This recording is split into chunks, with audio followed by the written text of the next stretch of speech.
All right, welcome to the Education City Golf Club podcast. Joining me today is Brandon Robinson Thompson, golf professional and Education City Golf Club ambassador during the Qatar Masters. Welcome, Brandon. How are you? Yeah, doing well. Thanks. Thanks for having me. Excited to be on here and be a part of the Education City family. Very good. What have you been up to during lockdown? You been managing to play golf at all? Yeah. So at the first half of lockdown, I was still in the States, where they did close the golf courses, but they allowed us to go out and play. They took the flags out, took the rakes out, and so we're still able to go and play and stuff, but a bit different, of course. But yeah, I'm actually now back in the UK, and although restrictions are being lifted, it's still a bit strange, but we are able to go and play and practice, so it's all a go. Yeah. Very good, very good. So you're originally from the Isle of Wight in the UK. How did you get into golf originally? So yeah, I'm from the Isle of Wight, which is just on the south coast of England. I grew up playing with my granddad. He made me a promise he'd take me up to the golf course when I turned 9 years old. Yeah. He stuck by it, and ever since the day he took me up on my 9th birthday, I can't remember not playing. So yeah, ever since that day, yeah, it's just been a love and a passion. Yeah. Very good. And just talk me through your junior career a little bit. So what was your handicap progression like as a junior, and what kind of tournaments did you play in? Yeah, so I sort of started, obviously, like I said, when I was 9. Obviously, found out that I was, had a knack for it. I played in these little. They were sponsored by Wilson, I think, and it was called the Wee Wonders. And I think I was about 11, and I qualified from the Isle of Wight. I won the regional division, and then I got to go to St Andrews to play in the Great British National Finals. And it was about then I was like, I think I could be pretty good at this. I think I finished like 3rd or 4th at Great British Nationals, and I was like, yeah, I think this is something that, we stayed in a nice hotel, and I was like, oh wow, like this is kind of cool. And I think I could actually do something with this. So yeah, I just kept playing and practicing. I played in sort of local county stuff. I played for my county from under 12s all the way up to Colts, which is 21s. I captained our county team, which played for Hampshire. Played in a lot of junior opens around the county. Just sort of just trying to compete as much as I could, while I was playing other sports, which was a tough one because I was a big badminton player. Played football 3 times a week, so or for the Yankees, soccer. So yeah, actually, for about 4 or 5 years, I only played golf like once a week. Yeah. Did you find playing other sports really helped you with your golf? I think so. I think it helped with competing, obviously, work ethic. You had to train all the time for all the sports, so it's like I knew and golf's harder, I think. So I know I couldn't be good without it. And fitness, like I was explosive. Badminton, football, that sort of stuff. It's explosive, it's quick. So from an early age, I actually started to hit the ball pretty far, I think. I think it's a huge advantage for juniors to play other sports, even if they are going to take up golf as their main sport. But to really develop coordination is a huge part of it. Yeah, and it's a social aspect too. If you get into golf really early and it's your main sport and you don't play any other, it's quite not lonely. I mean, I guess it can be, but you spend a lot of time on your own. Like your social skills, I don't think develop as well. Yeah. So just that sort of team camaraderie, social interaction, and I don't know that I think it's helped me I know it's in an individual sport, but I do think it's helped me in my golf. Yeah, perfect. So 18 years old, you took the big leap to go to college in the States. Just tell us a little bit about that. Yeah, so I went to a 2-year college after high school. Yeah. In the UK, and it was a golf college called Brockenhouse College. And I had a friend that was a year above me, and she went to the States on a golf scholarship. And I was like, wow, that sounds pretty cool, doesn't it? Like going to the United States, playing golf, doing education there. So like she was my inspirational. She gave me the idea of it. Yeah. So yeah, after I finished that UK school, I actually took a year off and I worked full time because I was like, well, I need a bit of cash, I need to be able to pay for stuff. So I worked full time, and then when I turned 18, I went to the States. I went to Morningside College to begin with, which is in Iowa, Sioux City. Met one of the greatest people I'll ever know in Coach Todd Sapp. Hopefully he sees this. He really took me under his wing and sort of, helped me just understand and learn, what it was like to be part of, a university school golf program. And I spent 2 years there, where I was an All-American. I won conference championship. I went to nationals as an individual. I won 6 times my freshman year, which is a school record. Yeah, awesome. Yeah, I think I lead the school in scoring average, history. I mean, you would think I'll be inducted into the Hall of Fame, but we never know. I don't know about that yet. Talk through the of playing college golf. How competitive is it, and what's it like to kind of develop your game through those few years? Yeah, it's again, it helps you develop your game, but at the same time, you're learning how to manage your time. Yeah, because you're obviously getting an education at the same time. Absolutely. It's not the easiest thing in the world, but competitively, you've probably, we all know the United States is one of the best places to be for sports in general, and golf's no exception. So you've got, I would say that the best players in the world at an amateur level playing, all around the country against each other in university competitions. So really good way to kind of develop your game into a professional kind of level. Yeah, right? and of course, we have schedules that are set out to where we're playing, 5, 6, 7 times a semester, which is like half the year. And we're traveling. You learn to travel. You're, learning to stay away, and again, manage your time, practice efficiently. All while getting an education at the same time. So it's tough, but it definitely does prepare you. Yeah. So did you finish uni and then decide to turn professional straight away? Yeah. So after I spent those 2 years at Morningside, I transferred to University of South Carolina, Aiken. Yeah. And I spent 2 years there, where I think it was there. I mean, I knew I was good enough to play golf, but I think it was there where I developed a real confidence, because I was around so many people that were or had done or been through what I was going through, and turned professional and seen success. And I learned so much from them at the time. I was like, being around that environment, I was like, okay, like, yeah, I can do this professionally, like 100%. If I didn't know before, like those 2 or 3 years in Aiken, South Carolina, like I was like, I definitely can do this, like without a doubt, 100%. Nice. So just talk us through the first year of this turning pro. What kind of events were you playing in? Yeah, so like I don't know, it's not as glamorous as people make it out to be, but definitely.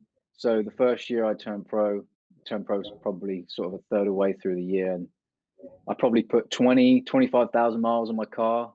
I drove. Yeah, I packed up my car, and I think I was away from home for like 3 months.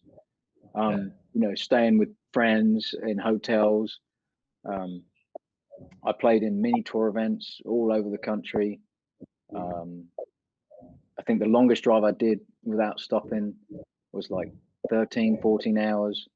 I did qualifiers, Monday qualifiers for the PGA Tour, then Web.com, now Corn Ferry. What an experience, and what a way to find yourself. And if you really want to do it, is by spending 3 months away from home on your own. So what a learning experience. So it kind of sets you up, I guess, for the future. Yeah. Went to the Latino America qualifying school, is that right? Yeah. I flew down to Argentina when it was 80s, and I took part in the Q school down there. I qualified for the tour at my first attempt, which was pretty cool. I'd never been to South America before that. How was that? South America? Yeah, I mean, what an experience again. Like that place, especially not speaking much Spanish, which I did learn a lot whilst I was down there. But I mean, places that you would never dream of. You'd never sit down and say, "I want to go to Guatemala." I got a chance to go to Guatemala for a week and a bit and play in, a pretty high level professional golf tournament.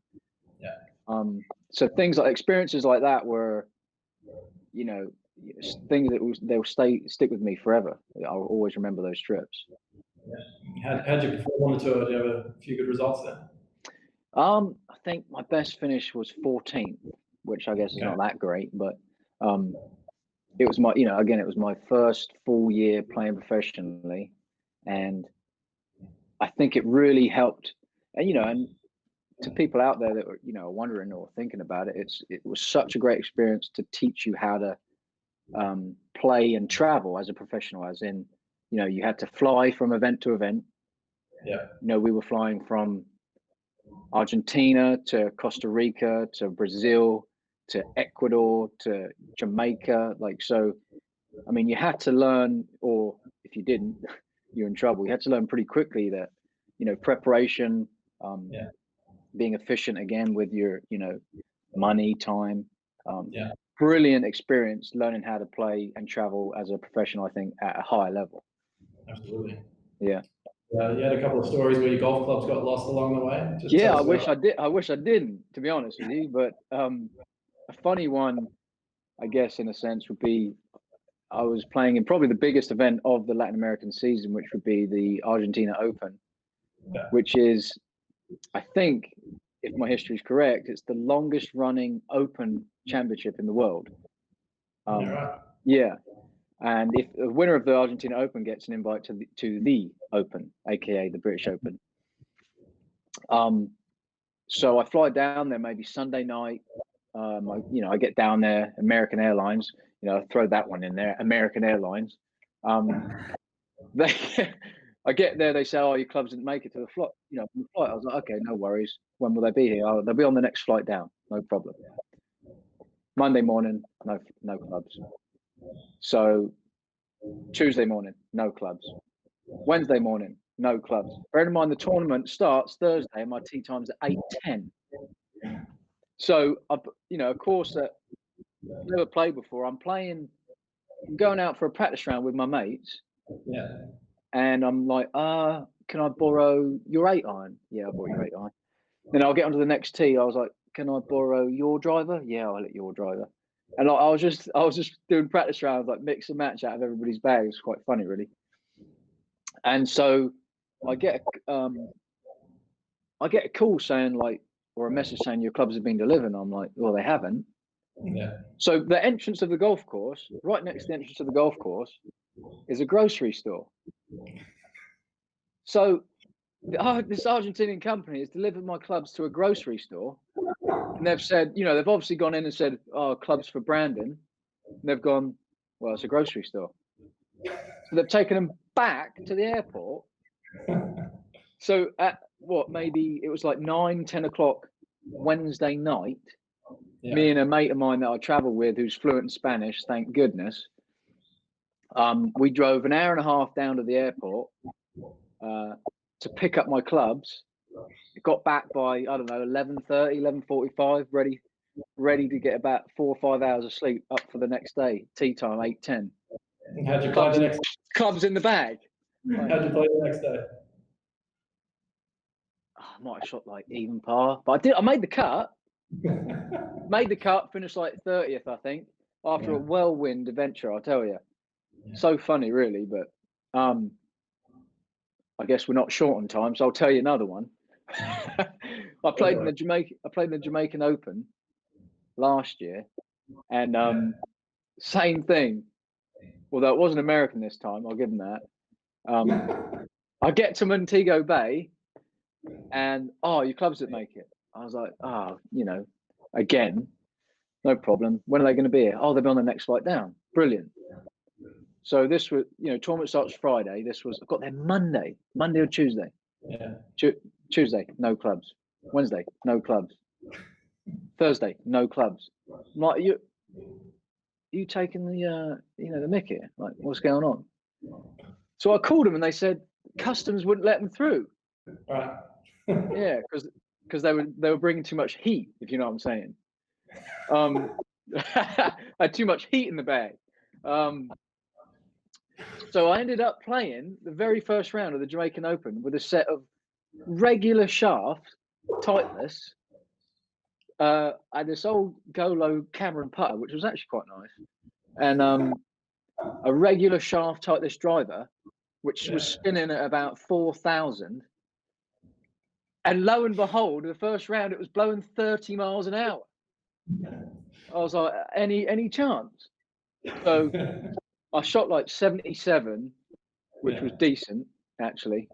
And then that day, the first round, my club showed up.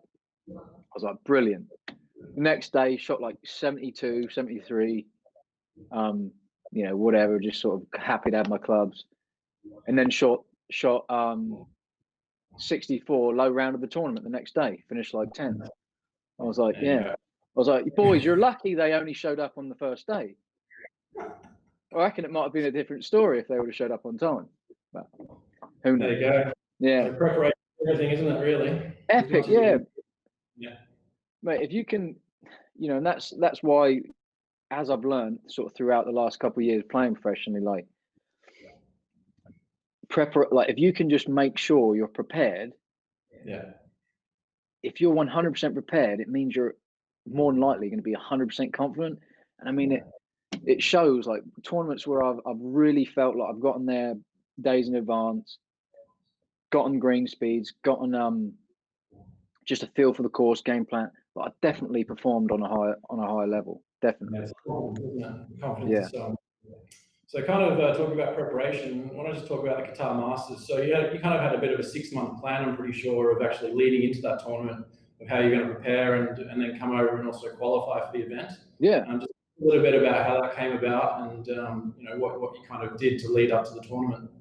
Okay, yeah. So basically, my best friend from my childhood, who grew up with me on the Isle of Wight, Miles Taylor, he lives out in Qatar, in Doha, and does some PT out of Education City.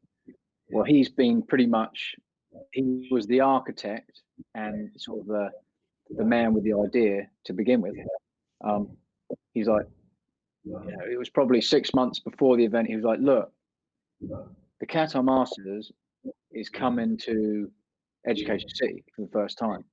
And he was like, let's plan for you to come out here.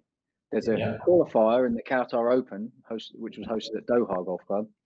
He was like, let's plan to get you out here, qualify, get you in the Masters. And I was like, well, yeah, sounds pretty good. So it took a lot of time and effort on his part. To be fair to him, a lot of sort of networking, getting him with people, asking the right questions, and making it even a possibility for me to come over. Yeah. So after all that, we made it happen, and I flew from the States. I flew for like 16 hours non-stop for a qualifier. So I came to play in the Qatar Open, and I came over probably, like we said, look, if you're coming this far, let's make sure we do it the right way. Yeah. Because experience has shown we can't afford to mess up. It's a long way to go. It's a lot of money. Let's prepare the right way. Yeah. So I think I came over a week before. So I mean, I think I had 1 day to acclimatise, and I had 7 days before the qualifier. Yeah. And we'd set something up with Education City to where I could come and practice and play and prepare for the Qatar Open. Perfect. Yeah. And in hopes that I would qualify and then come back and be able to practice and prepare again for the Masters. So shout out to Education City, by the way, right here. Oh, this one right here. So yeah, basically I'll just run you through like a standard day that I was going through before the qualifier. So yeah, we'd come to the course probably 7, 8 o'clock in the morning. Yeah. I'd spend probably an hour and a half on TrackMan. Education City has like three TrackMans up there, 4 or 5 driving bays. I'm telling you what they have, and you work there. But for the fans and for the people that don't know, yeah, they have like 4 or 5 driving bays up there, with video and obviously the TrackMan, and they have even you can change the slope in the ground, uphill, downhill, side lies, awesome stuff. And I was really able to dial in yardages, obviously a new place and different climate, altitude, there was none, we're right at sea level. So I was able to see exactly how far my clubs are going.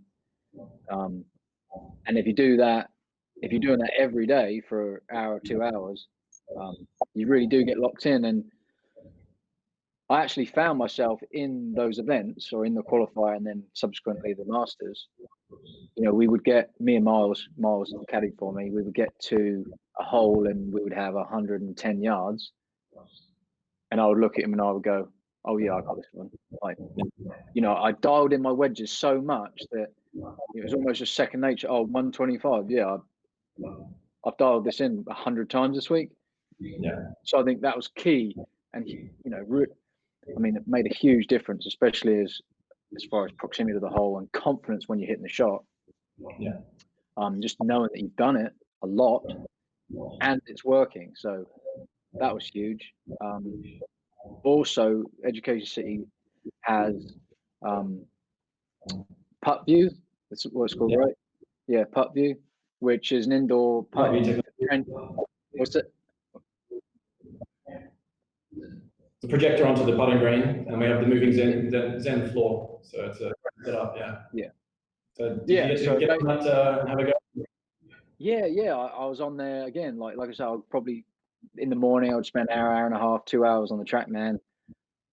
Come inside or stay inside and do an hour, 2 hours again on. It's so cool the way you can change the undulation on the green. It would then project down the exact line to go into the holes. And from, I think they've got like 5, 10 feet and then 20 feet or so, 25 feet.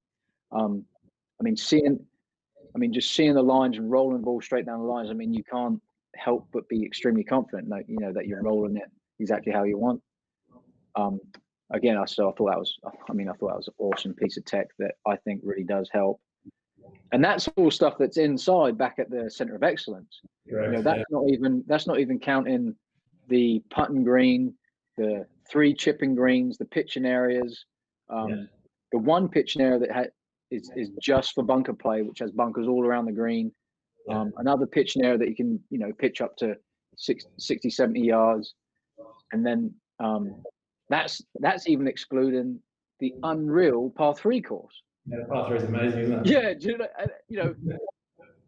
after like a long day at the course, after all that practice, we went out and played every day.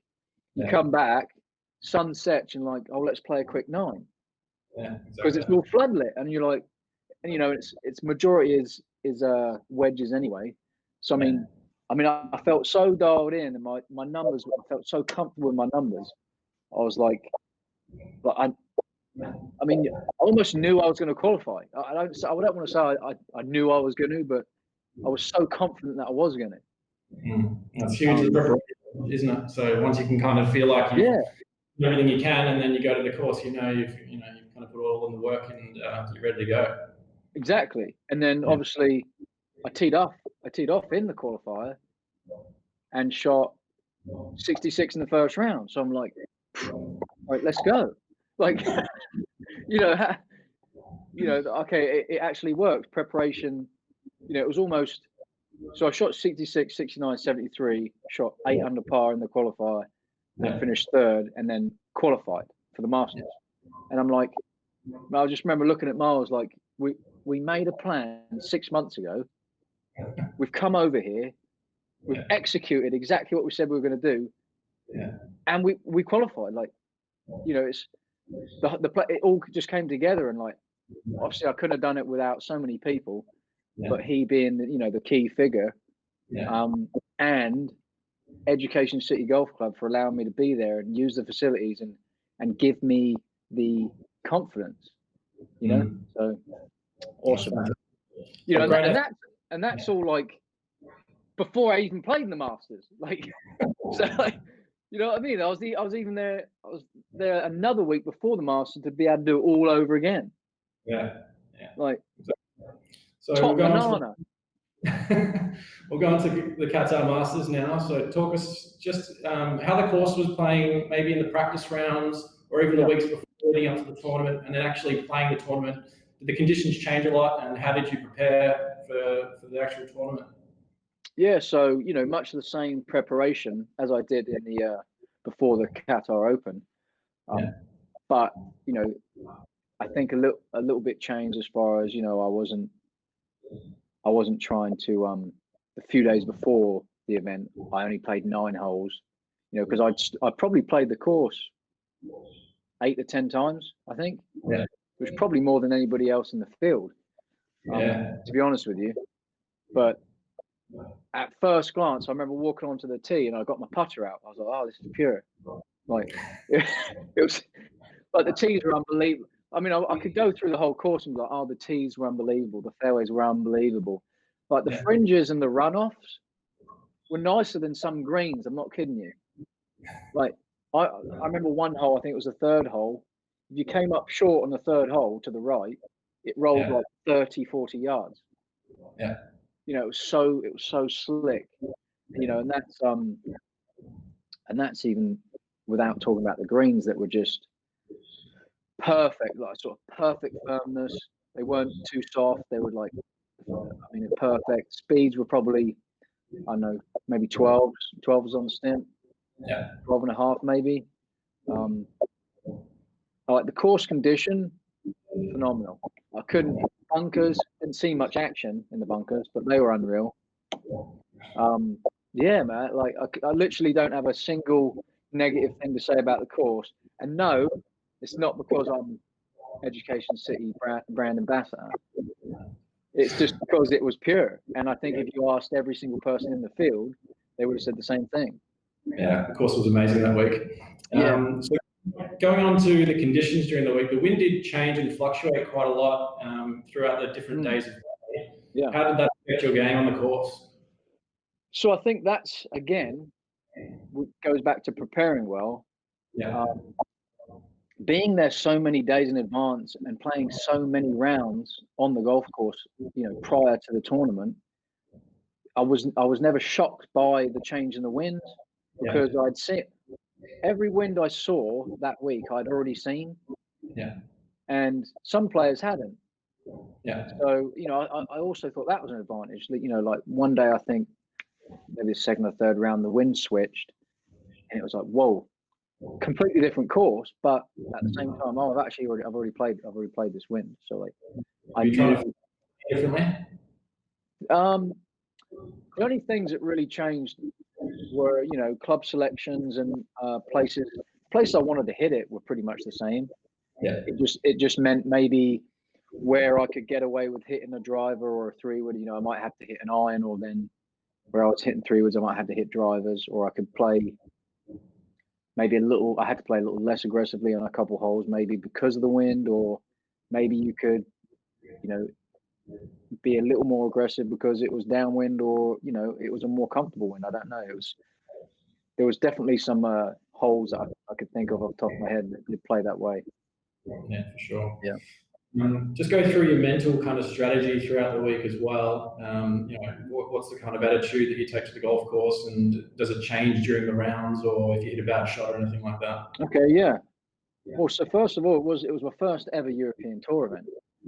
So, you know, there was a lot of, you know, excitement, emotions. Like, it was just fun. You know, it was a dream since a child. So like it was just a cool thing that was happening at the time. You know, so wow, it was my first one. So, you know, I think it was hard to, even though I thought I did a pretty good job at conserving energy, because it was so exciting. But yeah, so like mentally, it goes back to preparing well. Me and Miles, my caddy, we had such a good game plan at, you know, where did we want to hit the ball?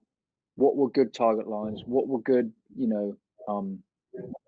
results, and like we just said, look, this is what our plan is.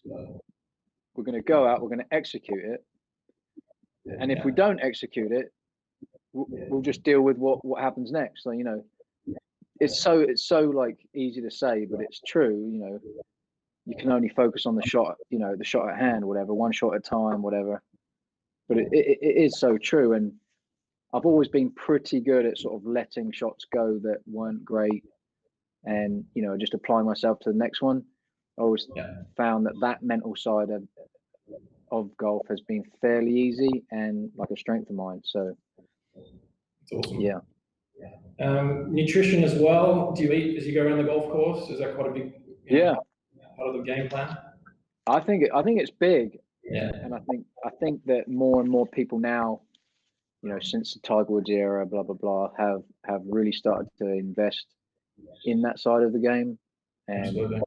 Again, Miles was a big component of that. Not only caddying for me, but he trains me, make sure I'm physically ready, and he's a fitness and lifestyle guru, first of all, but he also plays a big role in nutrition. We would make food and prepare our food the night before the rounds, and then he was integral in making sure we ate every 2 or 3 holes, just making sure that the caloric deficit isn't there. So we're constantly just topping up. We burn calories, we top up, we burn calories, we top up. Yeah. And I will admit, actually, we did such a great job in the Qatar Open, and I think that because of the situation and because of the experience happening, I do remember in the first round, turning to Miles on like the 14th hole and saying, "Miles, I'm starving." And he was like, "Ah, mate, we haven't eaten in 9 holes." And just think, your first ever tour event, you're excited, you're nervous, you're mentally, you're trying to keep it, sharp. You're burning so many calories. We got so sort of immersed in the event that we completely forgot to eat. Yeah. And it's something that we prepared so well for in the past, and it just goes to show that you have to be on top of it all the time. So I think I'd made well, because I started the first round. I think I was 2 under through 9. Yeah. I think I rolled in the putt on 18 for the fans, and they went wild. And because I started on back 9, so I rolled in a birdie putt on 18 for the fans, and they loved it. Shakes and all, they were like, loving it. So then, I do think that it was. I mean, I remember feeling like drained. Yeah. And I think I made like 2 or 3 bogeys on the back, and it was no surprise. I think that was the reason. Yeah. So, and then obviously we made sure that didn't happen again. Yeah. So you made the cut, shot 72.68. Made the weekend, and then into the weekend 72 and 80. Just talk us through how the weekend went and maybe what changed on Sunday having 80. Yeah. So thanks for bringing that up.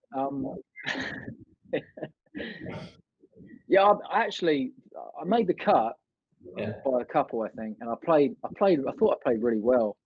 I think I shot 1 over the first round, and it was good. I just, like I told you, about what happened on the back 9. So we were like, look, second round, we're like, let's just keep going, keep doing what we're doing, and we'll make sure nothing like that happens. Yeah. And then I think I eagled like the 6th hole or something. Hit a 3 with like 20 feet on the par 5 6th and made it.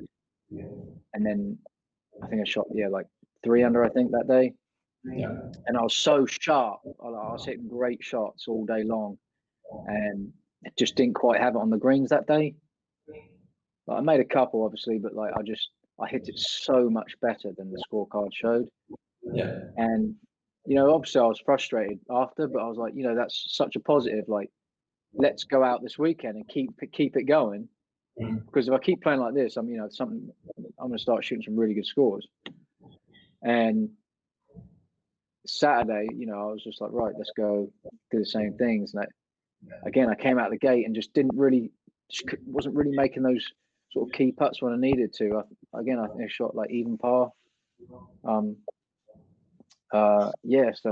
1 over, I think. Yeah.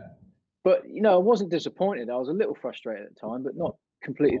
Not worried. The game was right there, and I'm playing my first tour round. I'm playing with players that are good. Played with a couple of guys that were in the top 100 of the world, and I was like, I felt so comfortable. Like I remember the whole time I felt like unbelievably comfortable, and just knowing that I was there for the reason I was there for, and knowing that I belonged. Yeah. And then Sunday, me and Miles were like, right, this is it. Let's go do the same thing, and let's just let it happen again.